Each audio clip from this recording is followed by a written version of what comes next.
Hello what's up everyone welcome back to the channel Kaushal Shrestha 360। आज चाहिँ मेरो इन्टर्न सकेको दिन हो अनि अलिकति फ्री ह्याप्पी छु म। अनि आज चाहिँ साथीहरूले प्लान बनाएको छ स्विमिङ पुल जानुलाई। धरानको स्विमिङ पुल लगभग 3-4 वर्ष जति नै बन्द भएको थियो अनि अहिले चाहिँ खुलेको छ। अनि यो वर्ष म 2-3 चोटि चाहिँ गइसकेँ तर भ्लग बनाएको थिइनँ। अनि अहिले चाहिँ अब भ्लग बनाउँदै साथीहरूले चाहिँ मलाई पर्खिरहेछ अघिदेखि छिटो भन्दै थियो। म चाहिँ यहाँनिर ढिलो गरेर लसेङ लुसुङ गरेर बसिरहेको थिएँ। अनि साथीहरू चाहिँ पुगेर पर्खेर बसिरहेछ रिसाइसक्यो होला।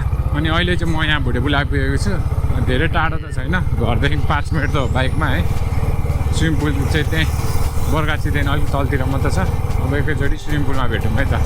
अहिले चाहिँ म बरगाछी आइपुगेँ। यही बरगाछीको तलतिरदेखि यहाँ लेफ्टतिर छ स्विमिङ पुल चाहिँ।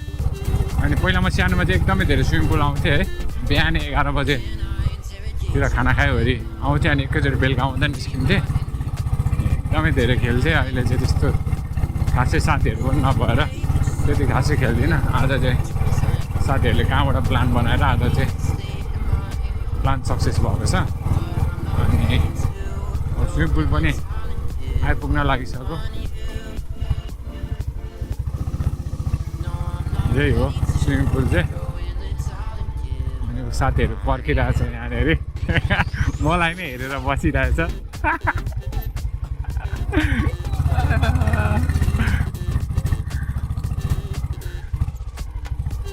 ल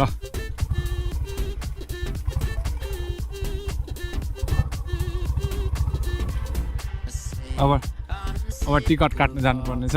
अहिले चाहिँ हामी टिकट किनेर भित्र छिरिसक्यौँ। अनि पहिला हामी 50 रुपिस हुँदादेखि खेलेको थियौँ। मैले चाहिँ सानोमा टिकटको अहिले चाहिँ 100 थियो अनि पछि अनि त्यसरी अहिले चाहिँ 300 रुपिस पर पर्सन भएको छ। सानोहरूको चाहिँ 200 जति छ।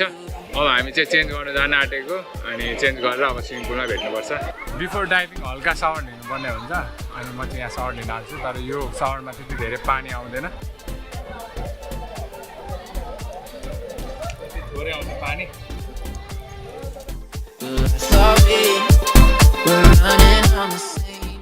ल मैले सावर लिइसकेँ। अब लेट्स डाइभ इन्टु द पुल।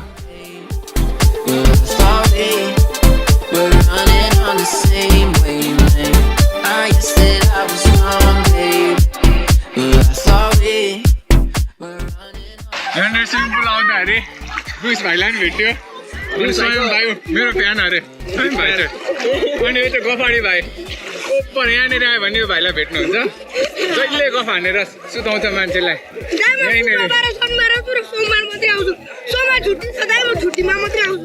अनि जहिले गफ हान्छौ त, जसलाई पनि गफ हान्नु भ्याउँछौ त तिमी।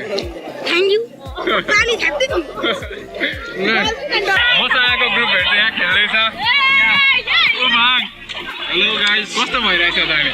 फर्स्ट टाइम भएर स्विमिङ कस्तो भएर हामी? सही हुँदैछ, सिकिँदैछ। स्विमिङ चाहिँ फ्री जस्तो हुँदैन, रमाइलो हुँदैछ, सिकिँदैछ।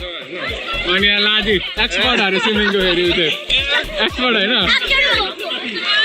अनि यहाँ छु ममता पनि यहाँनिर चाहिँ लजाएर फेरि खतरा खेल्छ होइन नि।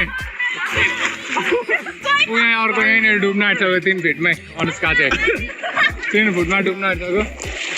नबिजाउ न यहाँ फेरि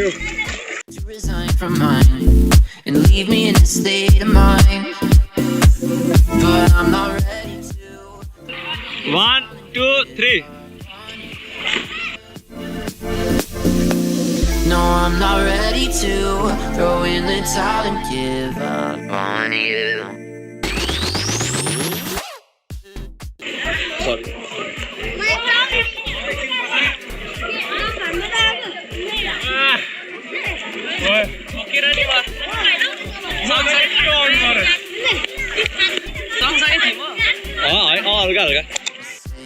I'm sick of all these games, but in the end, you know I'll stay. हामीले चाहिँ स्विमिङ गरिसक्यौँ। अनि अहिले चाहिँ 7:30 बजिसक्यो। अलिक चिसो हुन थालिसक्यो। अनि चिसोमा अलिक खेल्यो भने चाहिँ बिरामी पनि हुनसक्छ। त्यसले गर्दा अब भयो। अनि ठ्याक्क अहिले क्लोज पनि हुन आँट्यो स्विमिङ पुल। अनि स्विमिङ गरिसकेपछि जहिले पनि नुहाउनुपर्छ किनकि नुहाएन भने चाहिँ एलर्जीहरू अरूको पनि हुन्छ, एलर्जीहरू सर्छ। यो चाहिँ एकदमै मोस्ट हो स्विमिङ गरेपछि चाहिँ नुहाउनै पर्छ फेरि सुरुमा पनि नुहाउनुपर्छ स्विमिङ गरिसकेपछि पनि नुहाउनुपर्छ अब स्विमिङ गरिसकेर नुहाएर अब हामी निस्किन्छौँ हामीले चाहिँ सावर गरेर निस्किसक्यौँ अनि अब घर जाने बेला भएको छ कि हामी बाहिर खानु पनि जान सक्छौँ होला तर यो भ्लगको लागि यति नै हो thank you for watching video मन पऱ्यो भने लाइक गरेर च्यानललाई सब्सक्राइब गरेर नोटिफिकेसन अलमा राखिदिनु होला thank you for watching see you another video I guess that I was wrong, babe. Well, I thought we were running on the same wavelength. I guess that I was wrong, babe.